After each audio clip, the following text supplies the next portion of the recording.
Hello, welcome back to my another mini blog. আজকে চলে গেছিলাম শান্তিপুরে, কারণ আজকে আমার দিদি দাদাকে আইবুড়ো ভাত দেওয়ার আয়োজন করেছিল।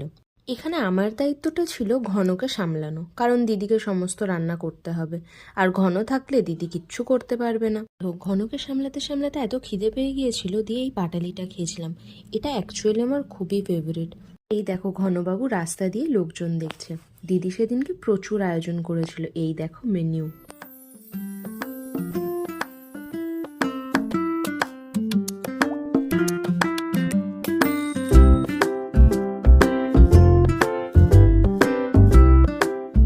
খাওয়া দাওয়ার পর্ব শুরু হলো, আর এই দেখো আমার প্লেট।